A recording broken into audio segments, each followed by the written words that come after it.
So hi. Now today's topic for the video is behaviorism. That's another prominent school of thought. The last time we had covered psychodynamic school of thought, which was Sigmund Freud. Now today's topic is behaviorism. So both psychodynamic and behaviorism are considered first and second forces in psychology as well. Behaviorism, as had been I think stated in the first two videos that I had created, it's basically focused on somebody's overt behavior, like basically something which you can observe, something which can be observed, something which can be measured is what behaviorism is all about. It pays attention to somebody's response as like the basic unit of personality. If there's a change in somebody's response, that basically means that the person is developing or changing in some way. So behaviorists used to focus on the observable behavior, what could be outwardly seen. So keeping that in view, their focus was on kind of transforming or changing maladaptive behavior to adaptive behavior. Maladaptive behavior basically would mean that any behavior which does not let the person lead a healthy life in a way that it doesn't ensure the person's well-being. So any such maladaptive behavior has to be changed into something adaptive, something which is more healthy for the person and can help the person in functioning comfortably in his or her life.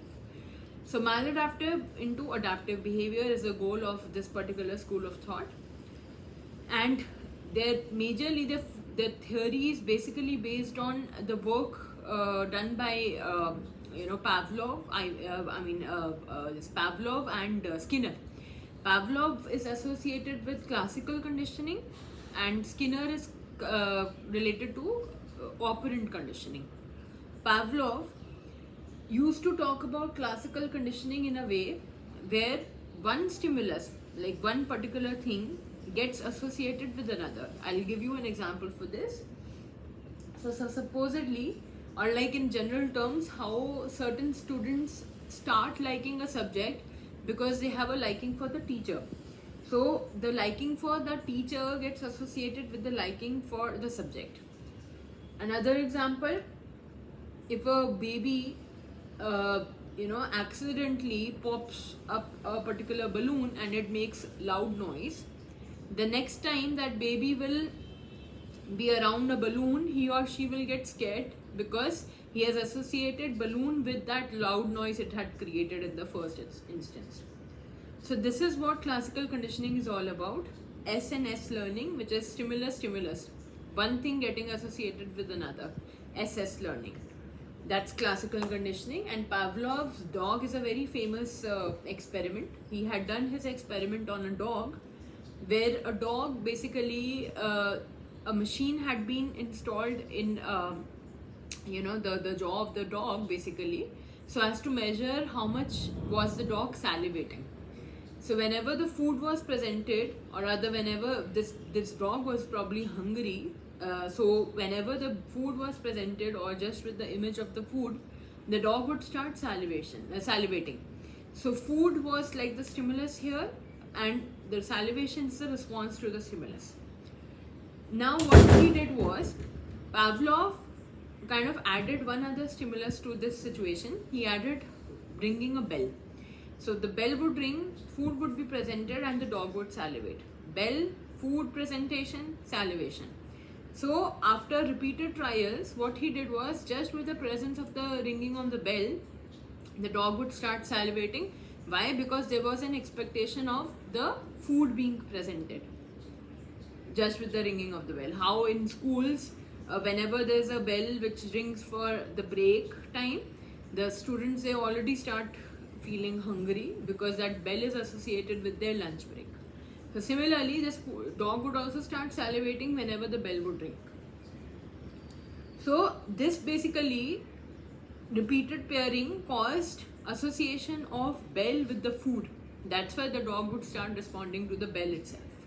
So the bell got associated with the food. and that created a response, even in the absence of the actual food being presented. Just with the ringing of the bell, the dog would start salivating. So this is basically the experiment which was done for classical conditioning.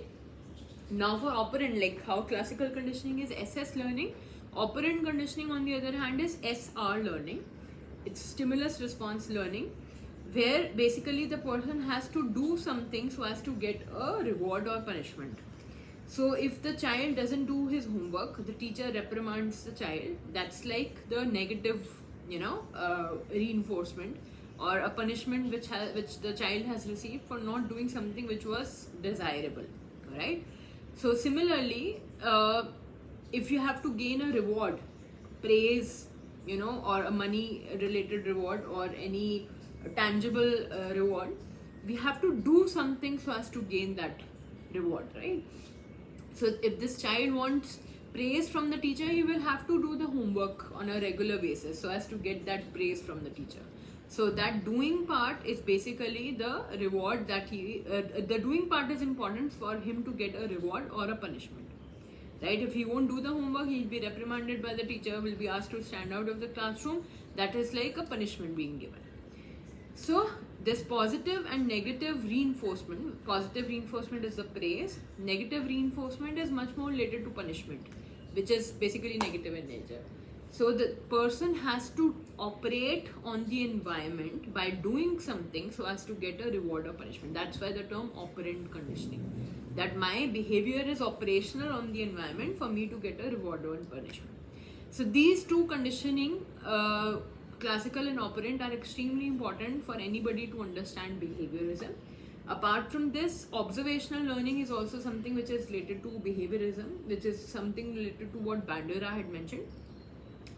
Although I think I'll take up another, I'll rather say it or rather talk about it in another video. However, the focus here now for behaviorism should be on classical and operant conditioning, and I'll be creating notes and be sending it. So let me know if there are any doubts.